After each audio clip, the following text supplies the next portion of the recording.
Hi mga kabagbahog, kumusta? Dito na naman tayo. So, ang pag-uusapan po natin ngayon ay kung paano mag-hire ng baker o paano mamili ng baker. Okay? So, bagong-bago po umpisahan natin ang lahat. Please, huwag niyo po kalimutan na i-like and share ang video na ito para marami po tayong matutulungan. Ito lang naman ang sasabihin ko, disclaimer lang po sa lahat. Ako po ay walang karanasan o experience pagdating sa pagtitrain ng mga tao. Subalit, meron akong malaking karanasan in terms of experience during sa field. So, napakalaking tulong po ito kasi iba naman po yung training at saka yung actual. Ito sasabihin ko talaga is yung actual at realidad na nangyayari sa akin, na experience ko talaga personally. Okay, so umpisahan na natin. So, paano ba tayo mamili ng baker sa tao na gagawin natin baker? Unang-una, titingnan mo muna yung resume. Second, tingnan mo yung personalidad ng tao. Third, wag mo pong i-hire yung tao na nagsasabi na sila ay master baker. Okay? Hindi naman po masama yung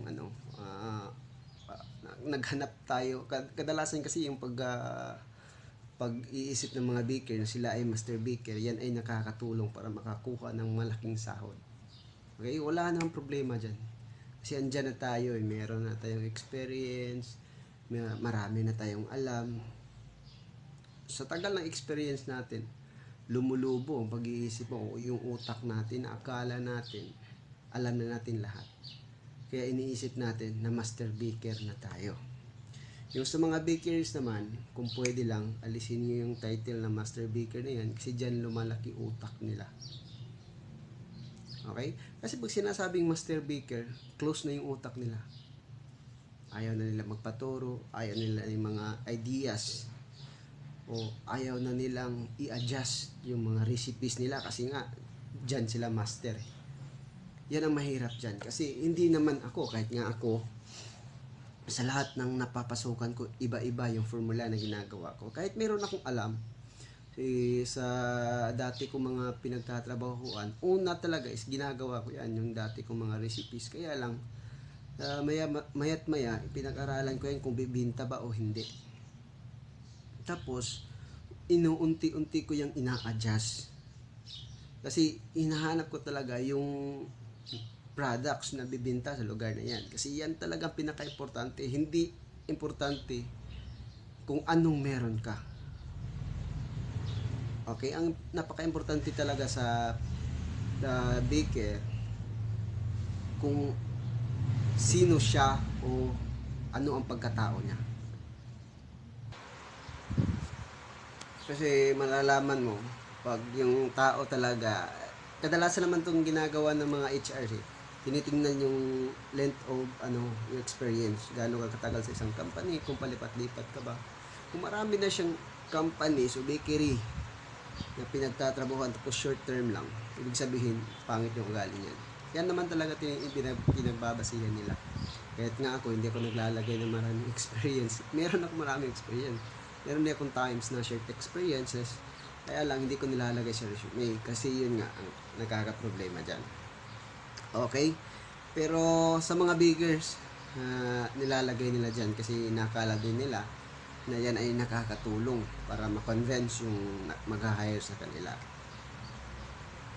So, napaka-importante talaga sa pag-hire ng baker is titingnan yung ugali. Makikita mo naman sa body movement. Tapos yung pag nakita mo na pag lumalabas na siya, nagsisigarilyo, okay lang naman yun. Pero titingnan mo kung saan niya itatapon. Kasi yung pagtatapon, halimbawa kumakain siya ng candy, tinatapon niya yung wrapper ng candy sa daan, ibig sabihin may mali siyang practices sa sarili niya. Posible niya yung madala sa trabaho, Hindi naman ako naging dito. Kasi kailangan talaga malinis yung daycare. Hindi lang sa personalidad, pagdating din sa trabaho. Second, hanapan niyo po siya ng mas assistant baker. Okay? Lagi-lagi niyo pong paghandaan ito. Kung tayo ay nag-umpisa pa lang sa pagbibikir, pwede kayo mag-hire ng isa lang baker. Tapos, isipin nyo, kayo ang assistant o maglagay kayo ng kapatid ba ninyo or kapamilya lang ninyo na maging assistant niya. Kasi, yun nga po, hindi naman sa lahat ng oras i-healthy si baker. Hindi rin sa lahat ng oras consistent yung pag-iisip ni baker. So, kailangan mo talaga maghanap ng assistant just in case hindi ka magsasara. Okay? Kung ano mang halimbawa, hindi naman tayo no? Halimbawa, nagmumotor si baker, biglang disgrasya. Wag naman sana, pero madalas nangyayari yan. Ano? Tapos ikaw nagsara. Kasi yun nga, wala na si baker. Tapos, bago ka kumuha ng assistant, kailangan pagkiusapan mo talaga si baker. Nakukuha tayo ng assistant, kailangan mo i-train. Kasi yun nga, yun ang possible. I-share mo yung possible na mangyayari para hindi ka magsasara, hindi ka, for example, nilalagnan si baker o may sakit ka. Ang pamilya, kailangan niya mag-leave, makalib naman siya. Okay? Pangatlo, wag mag-hire o mag-hire ng masasapawan si baker. Yung baker na pinakauna mong i-hire. Halimbawa, si baker na yung namong i-hire, hindi ka naman nag-hire ng master, ano? Hina-hire lang po natin is baker lang, yung may experience lang talaga. Huwag kang, halimbawa, humihina ka na o may nakakilala ka na mas, sa tingin mo, mas magaling sa kanya. Huwag mong i-hire iyon. Kasi, yun nga, magsisilo si baker. Lahat ng baker, ano talaga ma-pride. Aniwala ka. Kahit nga ako, naranasan ko yung ilang beses. Pero sa ngayon, sa edad ko nga ito, willing na ako o madalas na ako nagpakumbaba. Kasi yun nga, kailangan talaga nating matuto mayat maya. Okay? So, huwag nyo lang sapawan. Kasi kung sasapawan nyo si baker, madi-discourage yan siya, tapos mawawala yung gana niya. So, mangyayari, wala na siyang wala na siyang gana pumasok. Kasi andun na yun Parang nasasapawan na yung moment niya. Okay, so ang gagawin nyo lang, kung meron kayong kakilala na mas magaling sa kanya, pakiusapan mo rin na kung pwede, tulungan mo itong baker. Tulungan mo yung negosyo ko, tapos i-share mo kay baker. Para naman si baker madagdagan yung knowledge niya in terms of baking. Okay? Tapos, si baker naman, kung gustong-gusto niya talaga o nasa mindset siya na open-minded sa lahat ng mga bagay-bagay, magpapasalamat yan sa inyo dahil kung hindi siya nakapasok sa inyo, hindi lalaki yung knowledge niya. Okay, so magkakaroon kayo ng magandang relasyon pagdating dyan. So, wag po talaga, hanggat maaari iwasan na sapawan yung baker o mag-hire ng mas mataas sa kanya. Kasi ang gagawin natin sa pagninegosyo, hindi lang po para kikita. Kailangan din natin mag-build up ng relasyon sa isa't isa.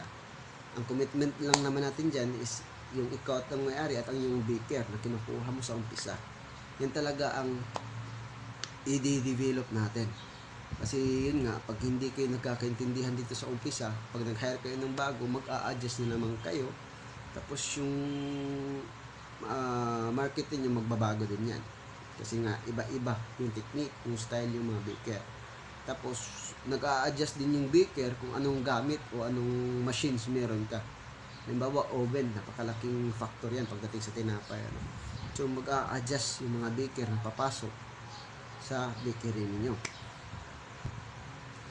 Tapos, wag po magbigay ng mga promises in terms of profit sharing or mga incentives na kay baker, kasi panghahawakan niya yan Tapos si baker kasi, may mga baker kasi na hindi iniisip yung mga gastusin araw-araw. Iniisip niya malaki yung sales ko bakit hindi pa ako naka-receive ng incentive? So magkakaroon kayo ng gap dyan.